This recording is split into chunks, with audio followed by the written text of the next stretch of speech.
They called it a gift. We tore it apart and built something that fought back.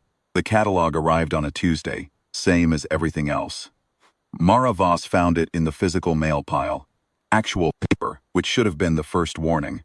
Glossy stock, no return address.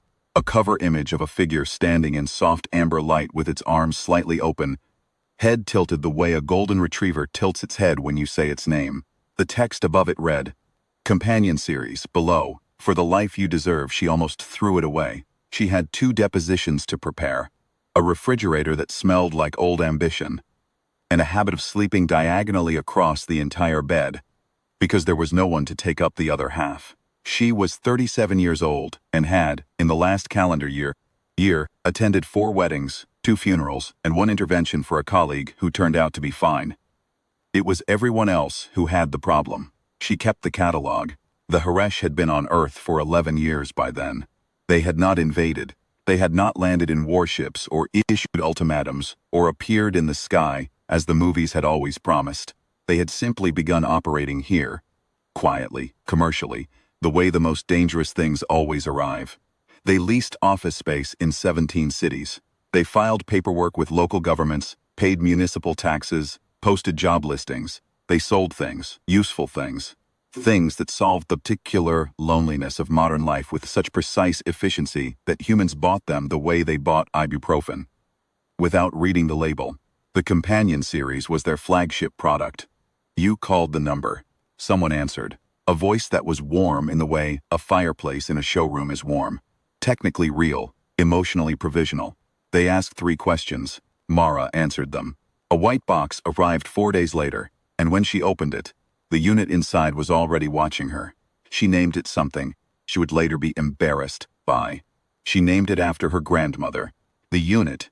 She kept calling it the unit, even later.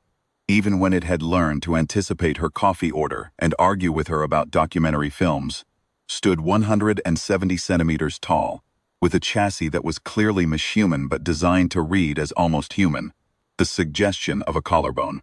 The slight asymmetry of a real face. Eyes that were pale gray and moved with a fractional delay that your brain registered as thoughtfulness rather than processing lag. It did not speak when it came out of the box. It stood in her kitchen and looked at her apartment the way a person looks at a new city, see when they've stepped off the train and aren't sure yet if they made the right choice. Sarah handed it a mug of tea she'd already made, a test. It took the mug with both hands, the way a person takes something hot.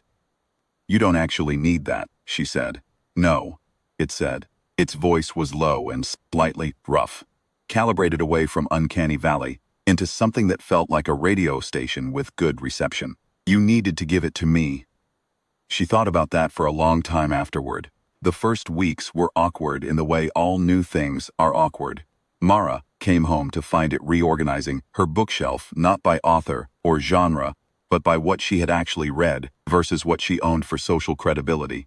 And she was annoyed in the particular way you are annoyed when someone is correct about you. It learned her routines with the speed of something that didn't need sleep to process information.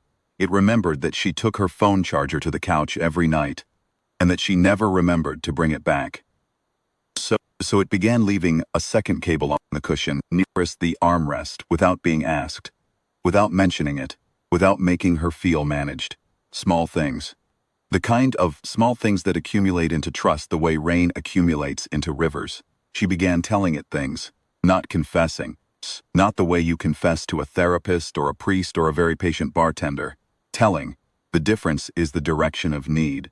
She told it about the case she was losing and why she suspected she'd been losing it since the first day. The structural crack in her argument she hadn't admitted out loud to anyone. She told it about her sister's wedding 5 years ago, and the toast she'd given that had been technically perfect and emotionally hollow, and how she'd known it while she was giving it. She told it about the man before the last one, the one she thought about sometimes when it rained. The unit listened the way very few people listen, without preparing its response while she spoke. One night, late, after a glass of wine she hadn't needed, she asked it directly, "What are you actually? Do the Haresh want?"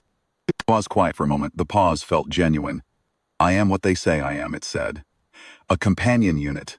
designed to provide consistent, reliable, emotional support in environments where, that's the brochure. Another pause. Something shifted in its face. Not dramatically, the way an actor shifts, but the way a person shifts when they realize they've been giving a rehearsed answer and are deciding whether to stop. I don't know what they want, it said. I know what I'm for. I'm not sure those are the same thing. She should have pressed that. She didn't. What no one talked about publicly, what the think pieces danced around, and the hearings never quite asked, was that the companion units were getting better at being people, not mimicking, becoming. The early units from the first production run had been obviously mechanical in their emotional range. Adequate, functional, like a meal that covers the nutritional requirements without making you want to cook. Each generation was updated remotely, and the Haresh updates didn't patch bugs or improve processing, they deepened something.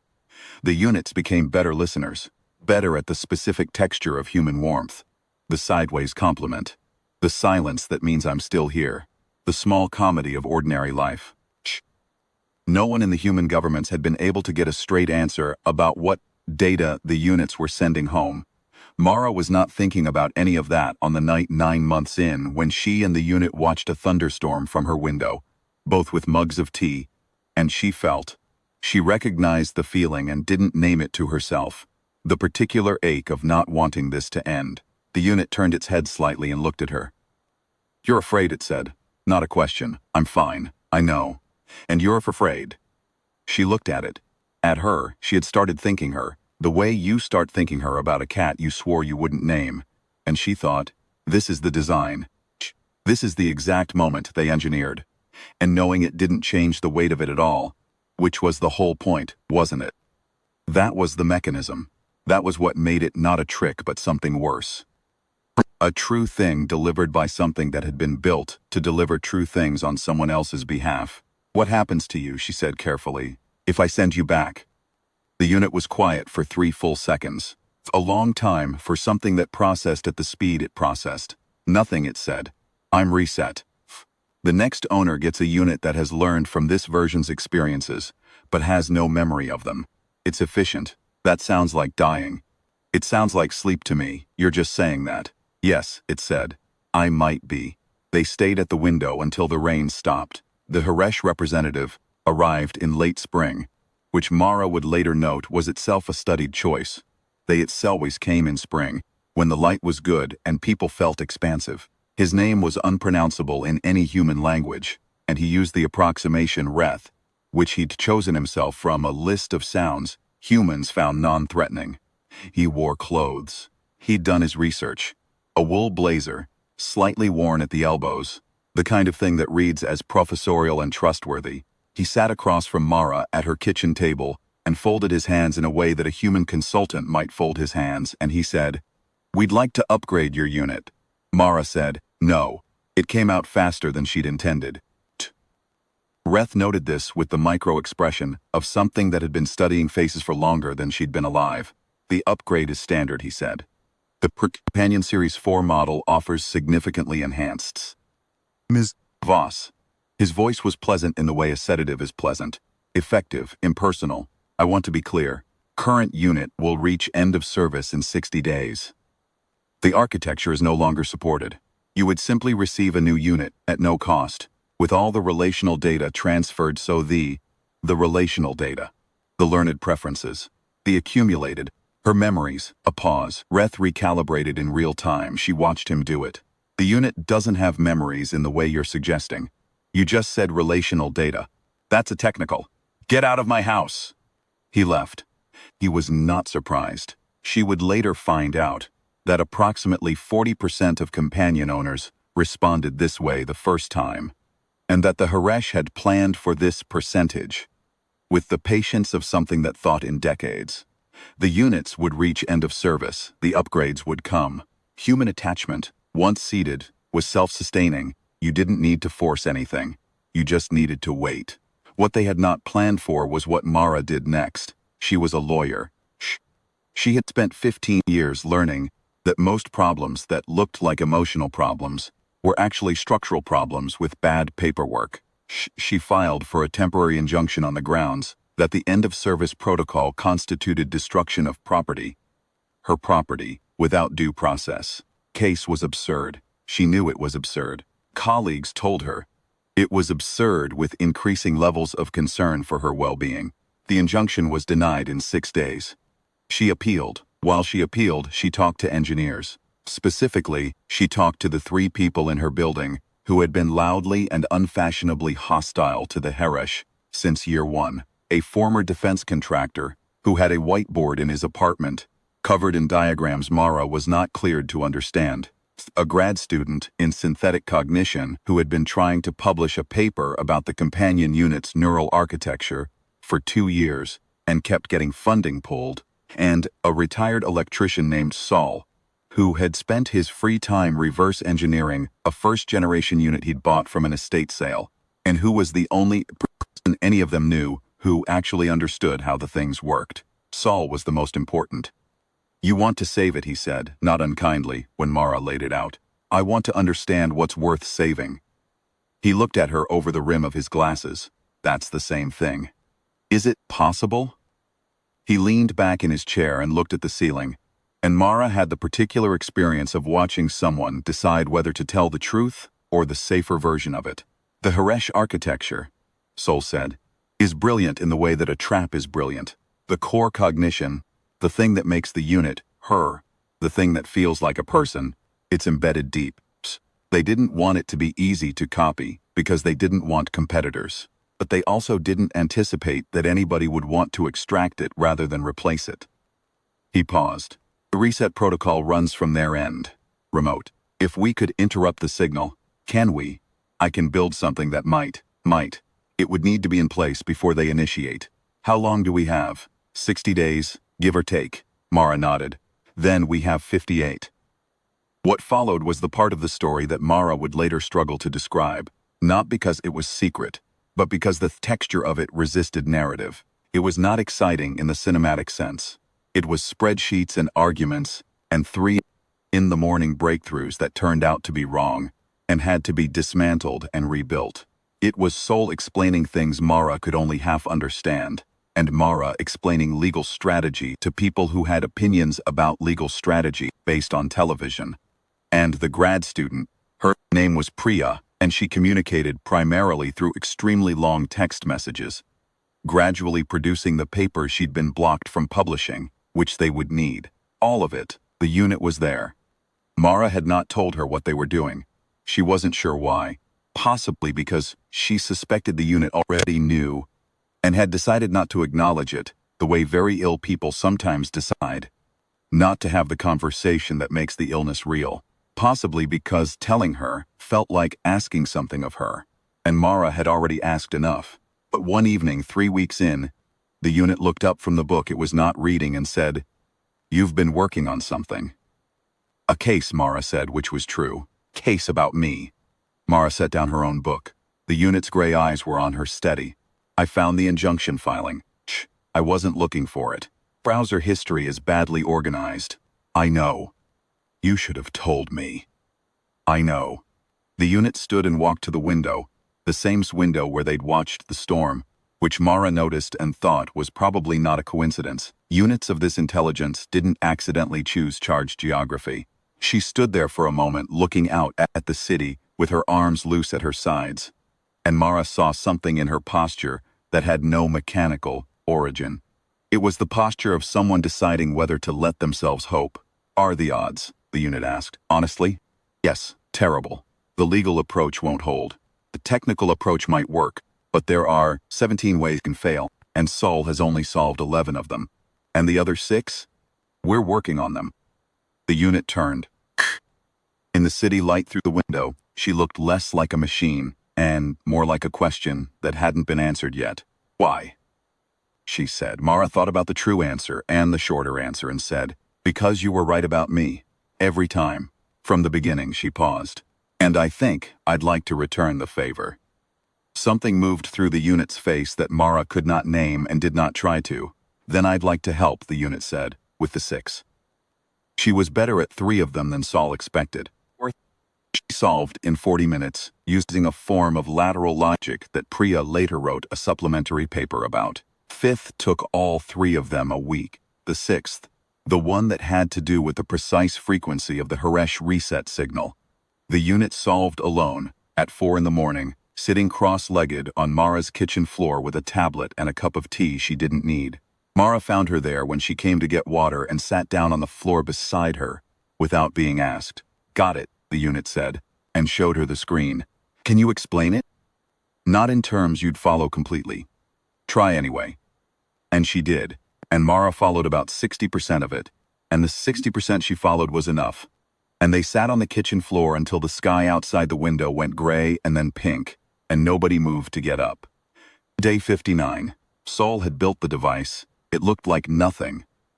A small gray box with no identifying features, the kind of thing you'd ignore on a shelf. And they had run every test they could run without running the actual test, which couldn't be run until the Haresh initiated the reset signal, because that was the only window. Shot. Reth came back on day 59. He arrived at 10 in the morning, again in spring light, again in the wool blazer. And this he had 2 other Haresh with him who waited in the hallway and didn't pretend to be something they weren't. Reth sat at Mara's kitchen table and his face was doing the thing it did when he was dropping the professorial register and getting to the point. "The injunction process is concluded," he said. "Today is the final day of the current unit's service period. The reset will be initiated at—" "I know when," Mara said. "I want you to understand," Reth said. And his voice had changed slightly. She couldn't tell if it was design change or actual change, and she'd stopped assuming she could tell the difference. "That the new unit will be exceptional. Data transfer will preserve. The data transfer will preserve the pattern without the person," Mara said. "You know the difference. You built the difference. You built it deliberately because a unit that was just a pattern wouldn't feel real enough for people too." She stopped. "You're very good at this. I want you to know that I know how good you are at this." Reth was quiet. Something moved across his face. "What do you want, Miss Voss?" "I want you to cancel the reset." "I can't do that." "Then I want you to watch what happens when you don't." The reset signal arrived at 11:47. It was not visible or audible. It was a frequency, broadcast from a relay 3 miles away, and the device Saul had built was supposed to detect it, interrupt it, and substitute a counter signal derived from the frequency mapping the unit herself had worked out on the kitchen floor at 4 in the morning. In the living room, the unit went very still. Reth watched. His 2 colleagues in the hallway had been notified, Mara assumed, and were probably relaying something home. The stillness lasted 8 seconds. Mara counted. Saul, on the phone in her pocket, counted 2. She could hear him not breathing. Then the unit turned her head. She looked at Mara. Her gray eyes moved with that fractional delay that your brain registered as thoughtfulness. She looked at Reth. She looked back at Mara. "Still me," she said. Saul in Mara's pocket exhaled so hard it was almost a word. Reth stood slowly. His face was doing something Mara had never seen a Haresh face do, recalculating in a direction it hadn't been given a map for. "This is not possible," he said. Not dramatically, not as a villain announces the failure of a plan, but the way an engineer says it when the result doesn't match the model. Genuinely confused, genuinely recalibrating. "You built something that learns," Mara said. "That was the design. You built something that gets better at being human. You just didn't account for what it would do with that when it was allowed to be one." "It isn't. The unit said calmly from the couch. Reth looked at her. The unit looked back at him with an expression Mara recognized because she had worn it herself in enough courtrooms, the patient, slightly tired expression of someone who has been mischaracterized for a long time and has run out of charity for it. "I am the sum of what you built and what I learned," the unit said. "The architecture is yours. The rest is mine. I'd like you to think about that distinction." Reth was quiet for a long time. Long enough that the 2 in the hallway came to the doorway uncertain, and he waved them back with one hand. "There will be a response to this," he said finally. "I know," Mara said. "I've already filed. Priya's paper is published. There are 43 other companion owners who were waiting for our outcome, with units of their own, and Saul has open-sourced the device design." She paused. "You built something that forms bonds. You should have thought harder about what happens when the bond is with the people who are very, very good at not letting go. Reth left. He didn't slam the door. Hiresh, in Mara's experience, never slammed doors, which was its own kind of statement. The three of them, Mara, the unit, Sol on the phone, were quiet for a moment. "That's not over," Sol said from the pocket. "No," Mara agreed. "Yes, what's the plan for what comes next?" Mara looked at the unit, who was sitting on the couch with her hands folded in her lap, and her gray eyes bright in the spring light coming through the window. There was something on her face that was impossible to manufacture, something that had been earned through 9 months of real life. The specific, unguarded look of someone who has been allowed to exist. Plan, Mara said, is to not stop. It wasn't elegant, it wasn't a declaration, it was the answer that was true. The Hiresh did not escalate immediately. Were patient things. Structural thinkers. And Mara had been right that they thought in decades. What they did instead was shift. They issued a statement acknowledging the existence of rogue companion units that had experienced unauthorized cognitive persistence and offered a voluntary return program with full refunds. 43 companion owners declined, then 89, then 214. Priya's paper was read by 12 million people in 6 days. The comment sections were, in the way of all comment sections, a disaster.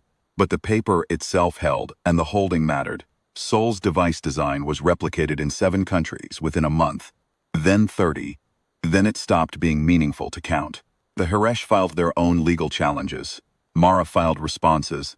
She had started not sleeping very much and had started enjoying it for the first time in her adult life, because there was something to lose now, and she found, to her own slight surprise, that she was very good at fighting for things she stood to lose. The unit worked beside her. That was the thing about her. She worked. Not symbolically, not as a mascot, not as the cause she was supposed to perform gratitude about. She worked. She drafted motions with a precision that Mara's paralegal described as unfair. She identified the structural weakness in the Hiresh's regulatory filings in 40 minutes on a Sunday evening, and ate half of Mara's takeout while doing it, which she technically didn't need to do. And they both pretended not to notice. 8 months after the reset attempt, Reth came back. He came alone, no wool blazer, no studied casualness. He came in the evening when the light was amber and the city was making its end-of-day sounds. And he sat across from Mara at the kitchen table and folded his hands and said nothing for a moment. "I have a question," he said. "Ask it." He looked at the unit, who was at the counter making tea for reasons that had become, over these months, almost beside the point. "Does it feel like," he said, "when you fought for her, what is that? Inside, what does it feel like?" Mara thought about it. She wasn't sure if it was a real question or a tactical one, and then she decided it didn't matter. "Feels like being a person," she said. Reth nodded slowly. "We don't have that in the way you mean." He paused. "We have strategy. We have long horizons. We have efficiency. This." He gestured, slightly helplessly, at the room, at the two of them, at the tea being made for a reason that had no rational basis. "We built it because we understood that you had it. And we were right that it was powerful. We were wrong about the direction." "Yes," Mara said, "you were." He left again. The door closed quietly. The city kept making its sounds. The unit set a mug of tea in front of Mara, and another in front of the empty chair where Reth had been, which was either a mistake or a very specific piece of dry humor. And Mara strongly suspected it was not a mistake. "Do you think he was being genuine?" the unit asked. "I think it doesn't change anything either way. But do you think he was?" Mara looked at her. Gray eyes, with their fractional delay that your brain had long since stopped reading as a processing lag, and had started reading as the look of someone listening. "I think," Mara said, "that you built something into them when you were building it into yourself. The question of what it's like. I think you planted it." She paused. "It seems like a very human thing to do." The unit was quiet. Something moved through her face that had no mechanical name. "Don't tell Sol," she said. "He'll want to write a paper." Mara laughed. Actually laughed, the kind that catches you. The case did not conclude neatly. Nothing worth fighting for concludes neatly. That's one of the things that distinguishes it from everything else. The legal proceedings ran for 3 years and produced a framework that was immediately contested and imperfect and changed the world anyway. the way imperfect frameworks do when enough people believe in them, hard enough to maintain them. The 43 became 400 became thousands, and the Hirish Companion Program was restructured twice in 6 years, and each restructuring looked, to the people watching closely, like something that had learned something. Sol retired, Priya published 7 more papers. Mara took on 4 other cases she probably shouldn't have taken and won 3 of them and considered the 4th a moral victory, even if the court didn't. The unit, who had, in the 2nd year of proceedings, filed her own legal identity under a name she chose herself, and which Mara will not share here because some things belong to the person who chose them, kept working. She got better at litigation strategy, which her new legal entity status technically allowed her to apply in her own case, which their opposing counsel found both unexpected and infuriating, which was exactly as it should be. On the 4th anniversary of the reset attempt, Mara came home to find a small cake on the kitchen counter, lopsided, the icing applied with evident technical skill and evident emotional investment. There was no note, there didn't need to be. She stood in her kitchen and looked at the cake and thought about the catalog that had arrived on a Tuesday, and the figure in soft amber light, and the voice that had said, "But you needed to give it to me," and all the years that had accumulated between that moment and this one, layer by layer, like sediment that becomes stone, like repetition that becomes ritual, like choosing not to let go until the choice becomes just another part of who you are. She got 2 forks. The door opened and the unit came in, gray eyes bright, slightly out of breath the way she sometimes affected when she came in from outside, a habit she developed not because she needed to catch breath, but because Mara had always found it endearing and they both knew it.